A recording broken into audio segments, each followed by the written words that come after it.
Hey, you're now tuned into Underdog Talk. I'm your host, Eric Jones Jr., the underdog with the heroic heart, and I have conversations with successful underdogs. And today I have comedian and podcaster Rome Davis. How are you doing today, sir? I'm good. I appreciate you having me. How y'all feeling?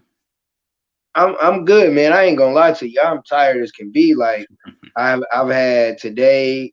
I got you and then another person I'm recording with. Then yesterday I had two people, and then being a teacher, you still got to do stuff after school. So yeah, brother, tired. Like tomorrow, and then tomorrow I'm on somebody else's podcast. So it's like all week I'm just working. So at some point I get some rest, but I'm tired. But before we get into our conversation, today's episode is brought to you by Christian Dewan. It's my personal brand, me and my son. Positive energy through your clothes. If you use the promo code Underdog Talk, and Underdog is spelled UNDERDAWG Talk, you get 15% off the pod. I mean, that's a podcast, but the website is www.christian Dewan is spelled DEJUAN.com, and you get 15% off. You use that promo code. So we have Mr. Rome Davis. He's a comedian. Now, I'm not a comedian, but I think I'm pretty funny. I think I'm a funny guy. But I got good questions to ask because I told people when I get there with the money, one day I'm going to do stand up. Just do one, just to try it out, just to see if, how it would go. So, how did you get started being a comedian? Was it something you've been funny since a kid? Something you grew to love as you got older? How did that go for you? I was always funny. I was always funny when I was a kid, even as an adult. Um, Back in 2018, my uncle passed. I was real close with him. I used to go hang out with him, and he always was giving me like we would meet up once a week and have these talks. Um, so for New Year's Eve, if you ever been to a black church, they do like this whole thing. We got to bring in the flowers and stuff for New Year's Eve. Well, my mom and dad wouldn't go to the Funny Bone, the Virginia Beach Funny Bone, and I was gonna sit in the house. I was like, I don't want to go out.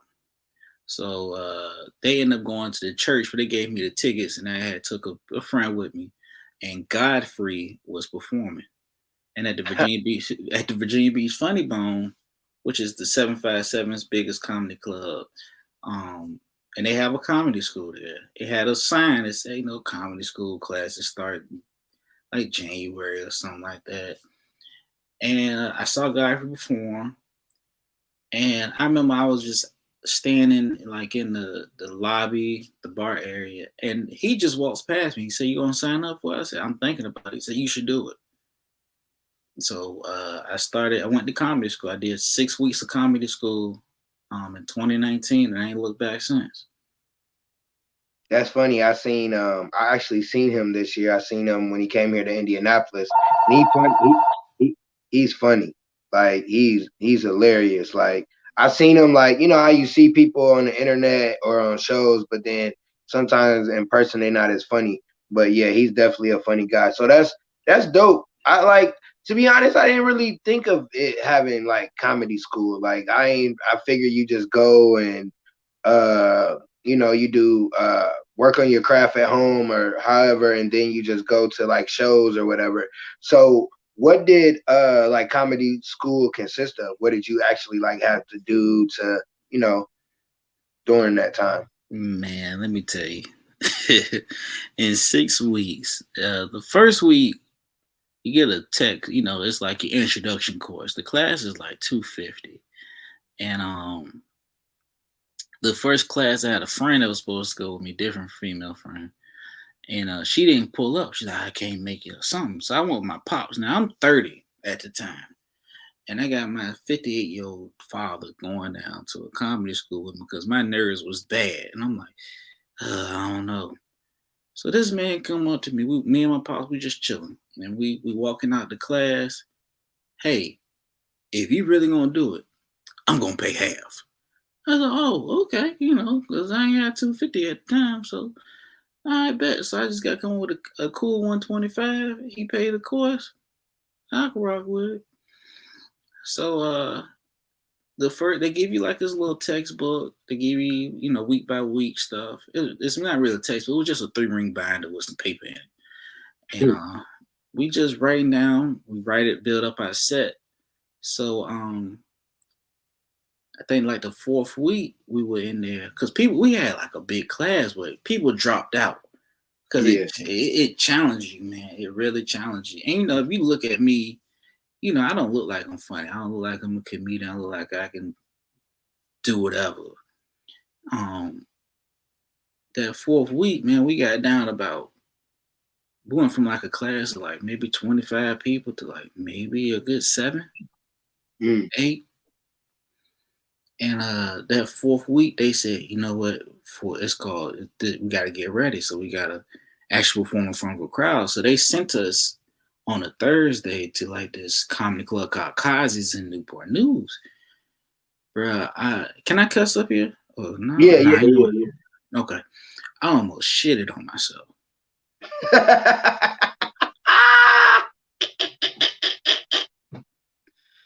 Oh, like it literally bubbles in my stomach today because this class on a Sunday. So I'm like, oh, okay. Oh. I don't know if you ever got nervous before when you start asking to go somewhere. You start asking everybody and their mom, "Hey, you wanna come with me to go?" Okay. So my boy came up with me in the class. We went up there and we put our name on the list. And the class, I was the first one to go. I was so nervous, bro. I was so fucking nervous. So the fifth week, they put us in like this simulation, and in this simulation, it's called Hell Week. So you go to like different ways how the crowd reacts. You know, you got the town hall meeting where people jump over everything. You got the overzealous audience with one person trying to flirt with you and say wild stuff to you in the crowd, bar fight. And I had, if you're the strongest one in the classroom, they gave you the silent treatment, where you literally are telling jokes and ain't nobody listening. You just got to keep spitting them jokes, right? And let me tell you, that's some hurtful shit, boy. When you go through that quiet. So I went through quiet. Boy, I was so happy to get out that quiet one. And then eventually, as time went past, that last week we graduated. Everybody was, you know, he put us in order about who was doing what, and he gave me 10 minutes. So my first set was 10 minutes. If you watch, it's still on my YouTube channel. I still got it. And I remember the lady that was dropped out of my class sat there, and I was telling the jokes, and I said something, and you could hear me giggle so hard, like laugh, because her tooth fell out on the thing, and I seen it because I'm like, ugh.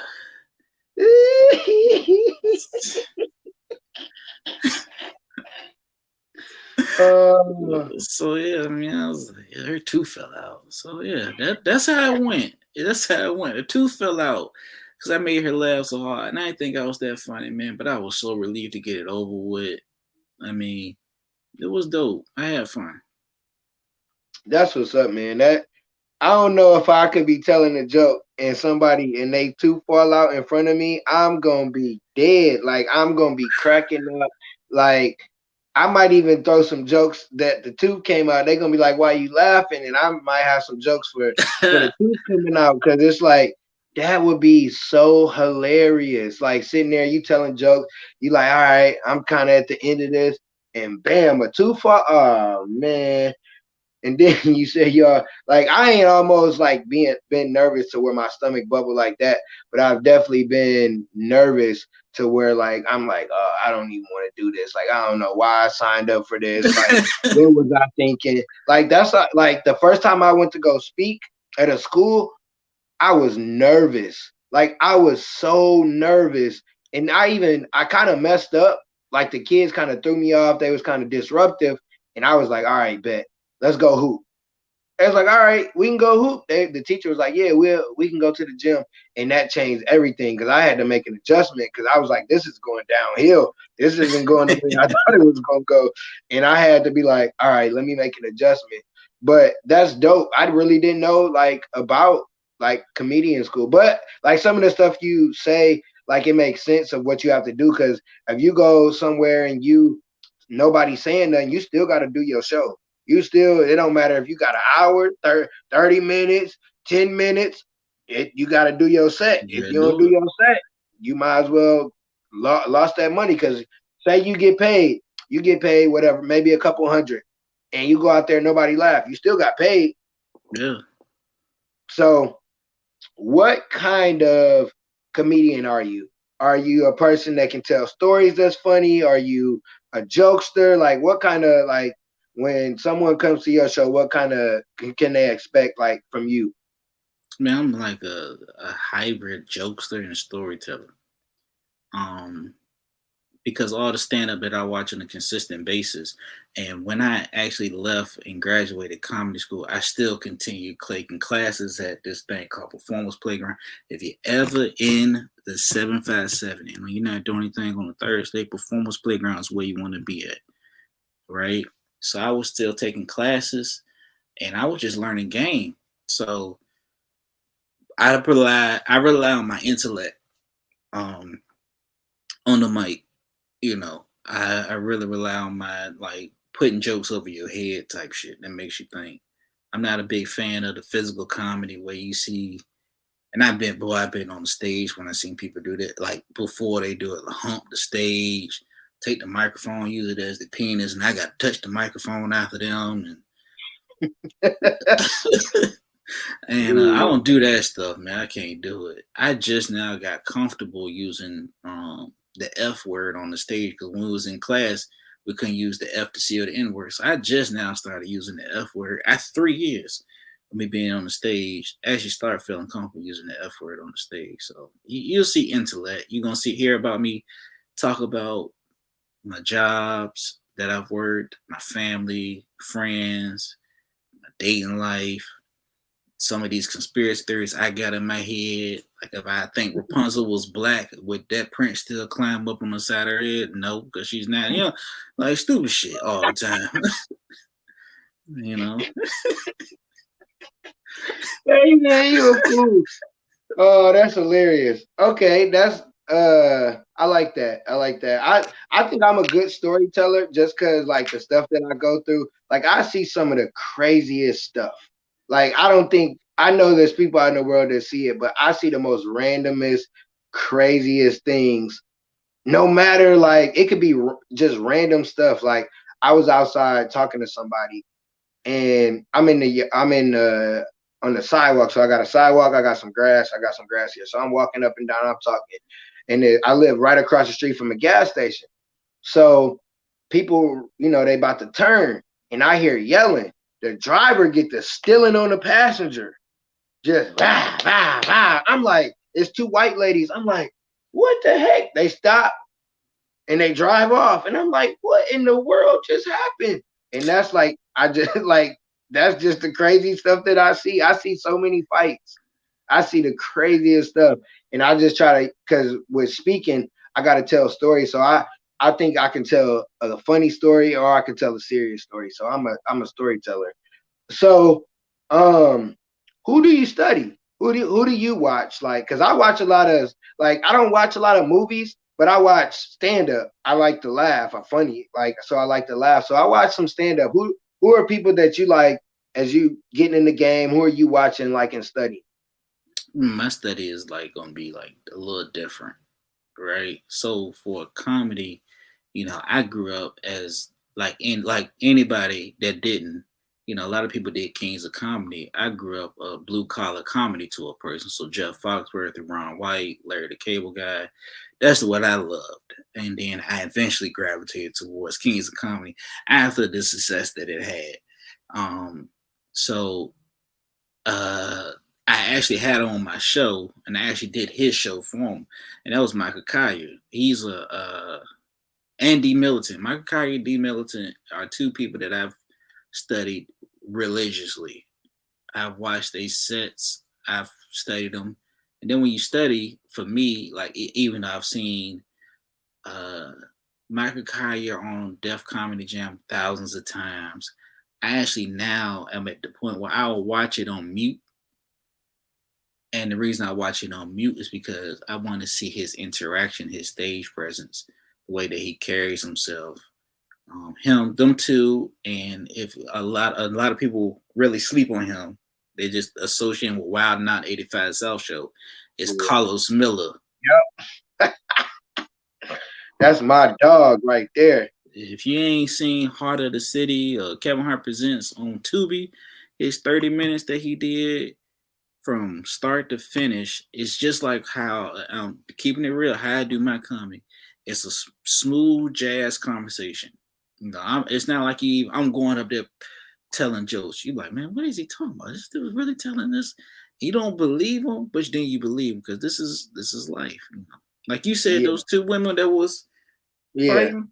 See, that sounds like a typical day in Norfolk. Cause like I remember one time I was coming home from a show and I saw a dude have a whole rap battle by himself. So he was like going against himself. Then he was the referee and the crowd at the same time. So Hey man, that hold on. You know what's so funny? Cause so where my school is that I work at is on the south side of Indianapolis. So like you see a lot of crackhead activity. And so when we going home, we like one day we just kept seeing it's a whole dude. He's singing, he dancing. Then you know how the top of the garbage got that hole. The mm-hmm. dude got the top of the garbage on and doing a hula hoop in the middle of downtown. I'm like, Lord, what is going on? I'm like, I see a lot, and I ain't gonna lie, I live in the hood. My next door neighbor, I don't know, he's some type of drug addict, so I didn't see him argue with himself, like full fledged. You would think like you be like, dang, who he talking to? Oh, he talking to himself, cussing himself out, talking about what he gonna do. Like, you all right over there? Like, what's going on, buddy? So I definitely see the crackhead activity. Yeah, and the prostituting. Like, uh, listen, I live like when I first moved here, it's 6 o'clock in the morning. What is going on? Right when I say across, so my house is like right there, right here, and literally 10 steps you're on the sidewalk. I done seen women get dropped off in one car, she get picked up in another. This is during COVID. I'm like, prostitution ain't got COVID on it. Like, what's going on, y'all? I know it's COVID out here, right? Like, I hope y'all strapping up. You gonna get more than what you want for that $40. You gonna get a little bit more than yeah. It's COVID and she prostitute. Okay, you gonna get something you can't recover from. This shit be rough. That's He was so. spitting too. He was spitting hard. Like, yeah, buddy. And I'm like, damn, what's going on? And then he was like, ooh. And I wanted to join in so bad. I was like, nah. Hey, I would have dang near recorded that. I would have had to record that. So people that I watch, Carlos definitely. I watch 85 South like all the time. Like I watch them all the time. Cause like like you said, Carlos is just somebody that's funny from the hood. Like the stories he tell or the stuff he say, like it's people that think like that. It's like you right. And then let's see who else I watch. Recently I watched Richard Pryor. I watched Kevin Hart and Mike Epps, but I watch anybody really. I give anybody a little shot. I can't think of what Buddy name is. He just had a special on not HBO but Netflix. Light skinned dude. It was he was funny. I seen it on Facebook. I can't think of what his name is, but he's funny. Like I watch different people. I give people a shot just like I do with music. Like I remember Larry the Cable Guy. So I watch, different people. I actually go to a lot of comedy shows. Like I said, I went to go see Godfrey. I seen Wildin' Out or not Wildin' Out, what they call 85 South before they started 85 South. So I go to comedy shows a lot. So I would say I don't study them, but I just watch them and see how they like present their jokes. Like you said, Carlos, y'all similar. Like, Kevin Hart's more naturally funny than stand up funny to me. And some people can't, I think I'm probably just naturally funny and I don't think I could do stand up. I don't know. So when you did your first stand up, how did it go? Like when you not in school, like after school. after school, I was going to this pub called Southern Flair, and I was going up there to go tell the same joke. So it was like a Monday, and if you ain't never been to Virginia's comedy scene, you got a lot of Christian comedians or Christian based, and you can't be dirty, but you can still be vulgar. Like it's different here. So it went good. Um, but then that third week, boy, soft man, dude cut my hair now. My barber now, man, it was like these four white drunk cats. So like two ladies and a dude, military cats. You know, you at a bar, what you gonna expect? Drunk, loud people, you know what I mean? So what we was performing, there wasn't even a stage, just a section of the restaurant. And then the bar is right to the right of us. Jukebox to the left. They started talking over our jokes. Bro, it turned to a fist fight. I literally saw the dude that cuts my hair now, shout out to Moot, take about three dudes on by himself and won. Dang. And I felt bad because I had just invited these cats that came out to comedy school after me to come to that open mic. He's like, oh, but they ain't my first fight. They ain't my first fight though. They ain't my first bar fight since I've been in comedy. I done seen people get swung on. I done seen the hecklers get knocked down after the fight. I done seen some. I done had a chicken wing thrown at me before, so I must have did good because them chicken wings is expensive here. So I done did well. You know what I mean? That's yeah. You throw a chicken wing. You yeah. So I don't know. I don't know if I'm throwing a chicken wing. Like I might throw the bone, but I ain't throwing with the meat on it. No, I ain't on that. But that's crazy that like I mean I was gonna ask that if like a heckler has got to the point where you had to throw hands because like people I don't know why people do that. Like I don't like if I was at a show and I was sitting up front and somebody and the comedian was joking on me, I'm definitely gonna joke back. I'm definitely gonna have jokes. Like I'm not gonna sit there, but I'm not gonna keep messing with them. Like I understand it's a show. I'm gonna let them keep going. We might have our little segment and we keep moving. So I never really understand that why people do that. But if you sit in the front seat of the show, you might get roasted. So if you wear something dumb, if you got something silly, and your people ain't tell you, that's your fault. That's your fault. Okay. So, are you the type of person that can are you the type that when you're on stage you joke on the crowd or you don't you leave them alone? I did. Ooh, oh shit. I have, and it's been like maybe one, two times it ain't work in my favor. Uh, I'll do it sometimes just to joke around, but I don't go in because I know with my training and then all the stuff that I've watched, like I can go for the juggler if it gets to that level. But like I had it one time, this lady, bro, and it's at the same mic from this showcase that I did, and this lady for 3 weeks, bro, just heckled me and my homeboys. Just every week had some smart shit to say out of her mouth. And then I remember I said, yo, her legs are like two rolled up sleeping bags. She had burnt marshmallows for a wig. You know, He said her legs look like two sleeping bags rolled up. and it was a Monday, so I I know she was pissed. yeah, they I was know she was pissed, pissed. and they cut the mic off on me for roasting her that bad because it was like you shouldn't be doing that and Oh this, no. and I was like, bro, she started it. Y'all not taking my side, so I think maybe after like 3 weeks that mic just closed down. And I remember going to my then teacher before he moved, and I told him about the situation. He's like, man. And this is some advice I get to anybody that's trying to do entertainment, trying to get into it. Stop trying to bring heaven into hell. Entertainment industry is hell, So these so-called Christians and stuff like that. It's great that you have the faith, but don't try to become like this religious hypocrite and you trying to go into a hell infested environment, which is entertainment. That entertaining, being a content creator, and you should know, too, from being a podcaster is literal hell. You go through things where people probably don't show up. They show up late. The conversation's dry. You know how that shit go. I know it Yeah. from my podcast too. You know, you ready to throw hands. You telling people, hey man, my podcast episode just came out. You should check it out. Oh, I don't watch podcasts, but then they gonna share some shit from like another page. That's the same topic as what you didn't say. Man,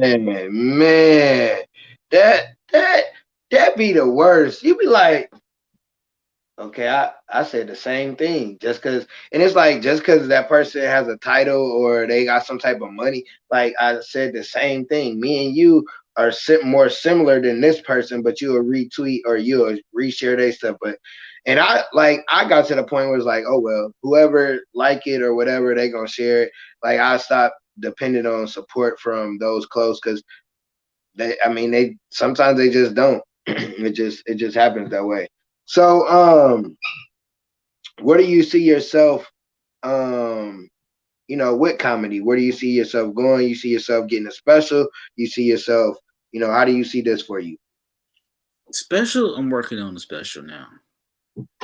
So comedy, man, I see myself in the next years. I don't know. Actually making income that's gonna surpass the job that I work and then some. So I can end up leaving job. I can see me doing entertainment full time. There's different realms, you know, trying to not trying to because we both doing it. Like I peeped both your pages out.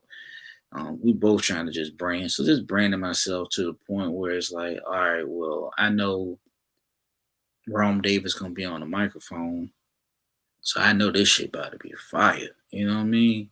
And then doing some of the thing that Michael Colyar did for me, because I was 2 years in the comedy game. I was a year and a half in podcasting, and he gave me an interview. You know, No I.D Davis, co-signed by Dave Chappelle, gave me an interview.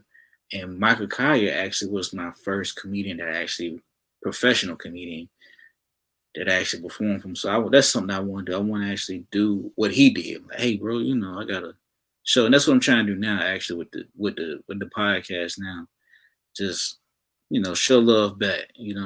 Get my blessings back that I done got already.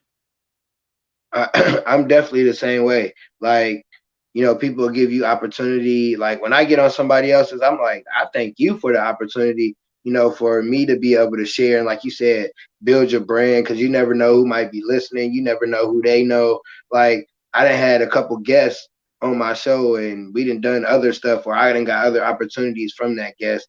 And just being, having people on the show. Everybody can't get on your show. So like people stop just because somebody got a podcast and them don't mean you getting on because some of y'all ain't got shit to talk about. Like I hate when people reply to those when you put a post like I did and how I got you and they be like, oh, I'm interested. All right, what do you talk about? What do you want me to talk? No, what do you talk about? You should know what you talk about. Do you got a story? Do you have a specific topic? Like I'm like, man, if you don't get out my inbox, you don't even know what you talk, man. Like I hate that. Like you supposed to know and be ready to know, like be able to. If somebody could be like, all right, I need a guest tonight. I got it. This is what I talk about. This is my story. Or you got a topic you want me to talk about? I can talk about it. Like you got to be like ready. You can't be That's like if somebody be like, hey, I need you to come and perform tonight. I need we had a comedian drop out. You got something? You got material. I'm sure you ain't got to go pick up no paper, none of that. You got it. Oh, yeah, I'm ready. How much you say I'm getting paid? Oh, okay, I'll be there. Because you got to be ready. You can't just say you want to do something or get into a field because your friends do it. Stay in your lane. Like everybody different. Everybody different. Like I know I'm funny. People laugh, but I'm not going to be like, oh, let me go be a comedian. Nah, that might not be my lane.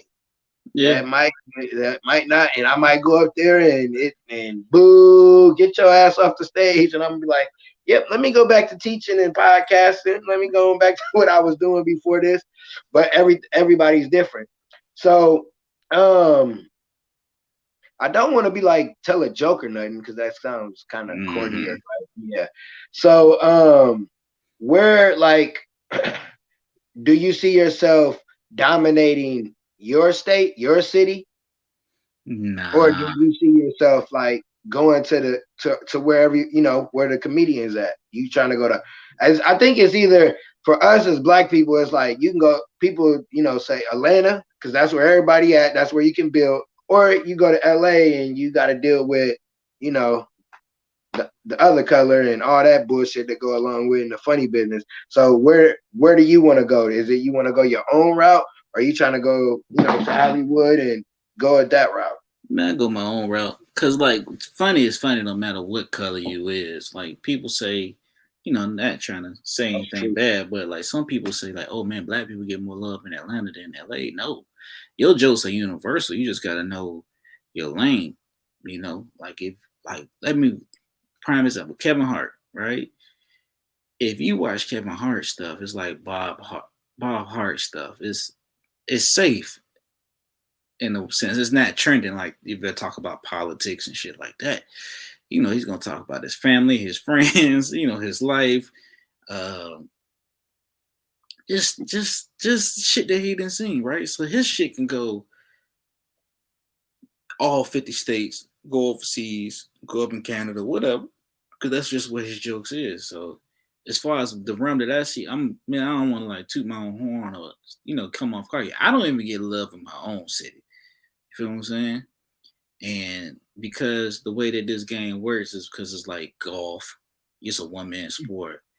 You got to go your own way. So, to any comedian out there, don't focus on just like comedy clubs. Try and go to the bars, jump on open mics. Don't be afraid to drive 2-3 hours just to get 5 minutes in. It happens. Record everything that you do, play it back. Don't put everything online. Put like a snippet, like I do sometimes.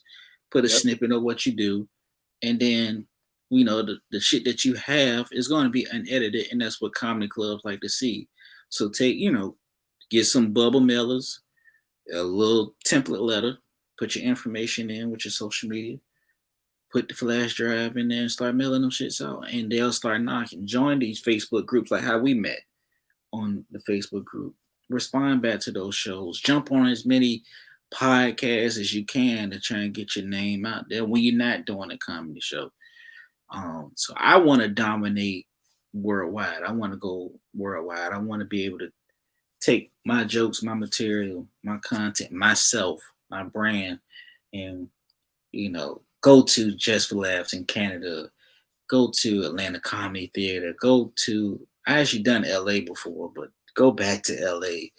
Go to my goal one day, honestly, is to get to New York and just do one open mic at the Comedy Cellar or Gotham Comedy Club. One of them clubs is would get Rome Davis. That's my goal because you know it's the sarcastic asshole jokes up there. It's like the shits that go over your head, and that's what my jokes is. Is the intellect sarcastic asshole jokes. That's gonna be you know. Come on now, who else don't think about if Rapunzel was black or what's the shit I said the other week? I'm working on it. I was like, yeah, I put everything in the air fryer, hamburgers. I put steaks in there, everything I eat, even pussy go in the air fryer. Like I say stupid shit like that. But yeah, just that's what I want to do. That's funny. Mm. My bad. But yeah, You that's good? funny. That's funny as hell. But and I like that because that's kind of how I am. I'm a lovable asshole, and everybody can take my sarcasm because it's like this. Because some stuff just it'd be like this is common sense. Like, why would you ask me that, or why would you say that to me? Like, that makes no sense at all. I was gonna say, excuse me, can you give three tips? But you kind of already gave some tips to people that are comedians. Excuse me. But I would say give three tips to people that are starting off, like that are on the fence. Because I don't know if a lot of people know about comedy school or stuff of that. Like you're on the fence, you think you're funny, you might want to do it. You don't. They might not want to know about the comedy school route. What are some like three things that people can do that want to get in the comedy game where they can get recognized? Not what you just said, but in in a different way. Well, one, just don't tell everybody everything that you about to do. Don't let them know your move. If you're gonna be a comedian or try and get into the comedian, do an open mic, go do it. Don't talk yourself out of it. Don't talk to everybody about it. Two, don't limit yourself to say that you're a comedian because now you're creating content. So you're a content creator, whether you're doing skits, stand up, both, or whatever, and always have a different like lane. In your lanes that you do, in the lanes that you do, not don't just focus on the microphone on the stage. Don't just focus on doing the skits. Do other shit because naturally, because you either acting out your own set, you become an actor. Because you're writing jokes, you're a writer. You see how Seinfeld blew up with his shit. Martin did too. And try and do more than one thing, because you're not gonna want to tour, do a 30 city tour all the time on the road. You want to get residual incomes, write a sitcom or podcast. And that's another thing I gotta get out of that habit of saying too. I gotta stop saying podcast because it's not a podcast. I don't want to limit myself to say podcast. I'm gonna say talk show now. I gotta get out the habit of saying that shit. Carlos Miller said it on Earn Your Leisure, his Earn Your Leisure interview, and on Big Facts podcast. Get in your lane, man, and start focusing on it. But please, by all means, I'm gonna keep repeating. I know I'm rambling. Don't tell everybody everything that you want to fucking do. You're gonna have a hater out there that's gonna try and talk you out of it. You're gonna have somebody that's gonna. I remember I came out of comedy school and I stopped talking to the chick. She didn't come to my graduation, but she kept telling me, "Oh, I'm funny. My friends say I should do stand up." Well, go fucking do it. Go do it open mic. Go fucking do it. Don't tell me what you're doing. She says, "Well, I'm not gonna go this week." I said, "Well, whenever you're ready, I'll buy you a drink and I'll come pick you up." Ain't never did it. I started my podcast. Oh, my friend said I should have a podcast. Okay, go fucking start the podcast. Don't tell me what the fuck you want to do. Go do it. Cause that's a competition. Some people are looking to bring you down because they see you actually chasing your dreams. And also to my comedians, don't let your jobs know that you're a comedian because you're gonna have some coworkers, and I got one at my job now that I can bust his ass. That's gonna try and roast and then get in their feelings when you get the best of them. Like, just leave me alone. Like, I have professional training, literally. Leave me alone. Don't come with the jokes because I'm gonna say some shit, and then next thing you know, 10 minutes down the line, I'm getting called in the office because I done slipped up and said that every time you go late in, every time you get out your bed, I know your pillow's having a conversation about domestic violence because your big ass head. I'll say some crazy shit.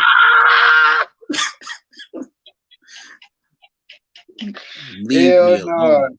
Leave me alone, bro. I don't like when people just randomly think, "Oh, I'm a roast." You're like, no, like I'm gonna give you 3 times to get a roast in, and I'm gonna warn you the first time. I'm gonna give you that's all on the rope because I'm gonna light you up. You know what I mean? This is what I do 3-4 times out the week. So leave me alone on the roast. So. Hey, I feel you. I appreciate them tips because those are very helpful for people, not just people in comedy, but people that want to create content. Those are some good things. I feel the same way. Like, don't come roasting at me. Don't think just cause. Don't think it's not gonna go the way you think. I be trying to tell people, especially like, cause I work in schools and women, they got the little joke if I ain't got a haircut or something. I'm like, listen. You might want to go find you something to do. I remember this girl, she was trying to joke on me. I was like, man, if you don't get your all seasons weave out of here, man, listen. I worked it was when I was younger. I worked at McDonald's. And so I'm on the headset. So it's other people in the headset. And I said this, they couldn't even take orders no more. They freaking dying laughing because I'm like, man, you done had the same weave in summer, winter, fall, all of it. Like, it's time to switch it. She was so mad. I'm like, don't try to joke because of the way I look, because I'm telling you, it's not the type of party you want. That's like, it's not. But man, I appreciate you. You're a funny dude. You wasn't trying to be funny. You slipped some jokes in there. We had a real conversation with you. and I learned some stuff about comedy. Like I said, I didn't know it was a school. Learn different stuff that you have to do, and it's not easy. Like just because you think you funny, don't think you can get on that stage because you embarrass yourself. But before we get out of here, before you tell people how they can reach you, go see you, go check out you online or whatever. I need a quote. I always ask my guests for a quote. It could be your quote. It could be a quote you saw. It could be a quote you live by. But give us a quote. Man, be comfortable being uncomfortable. That's from LeBron James. Once you don't get comfortable, but just be uncomfortable being comfortable. Like be comfortable being uncomfortable, because this is what this shit is. You feel what I'm saying? This shit between me and you, it used to be illegal back in the day. Now our voices have changed the fucking culture. So be comfortable being uncomfortable. Don't be afraid to try some new shit. If it don't work out, do it again. Plain and simple. I love it. I love it because yeah, it's sometimes especially when you try something new, it's uncomfortable. Especially when you gotta do everything on your own. When you gotta edit, when you gotta make the flyers, when you gotta set the interview up, you gotta remember to put it on the calendar. You gotta do everything. Yeah, it's uncomfortable, but like it's rewarding. So be comfortable being uncomfortable because it's rewarding. So before we get out of here, tell people how they can reach you online, how they can check you out. Man, you can follow me on Twitter, Instagram, TikTok at Rome X Diddy. Just like at the bottom of the screen. Check out the show that I have. No idea. I'll be getting Eric up there. I just gotta get some affairs in order. That's at No ID Media TV. That's also on YouTube. Click the link in my bio. Boom. Like, share, comment, subscribe, rate. But also support what Eric is doing as well too, because we need more black content as a whole. You feel what I'm saying? We don't have that black positive content. Like I know it's your show because we usually get the ones that associate us with drugs and poverty and thug life. Us uplifting each other, actually having positive black content. It's actually what we need. So we need more black talk shows, black podcasts, cooking channels, kid shows. We need that shit because we don't have that shit now. Now we got fucking power and empire and family business. This is the shit that we have. We need more of these talking conversations between black people to see how they're getting their journey. Plain and simple. Support black content creators. Support black content. Positive black content in general. Plain and simple.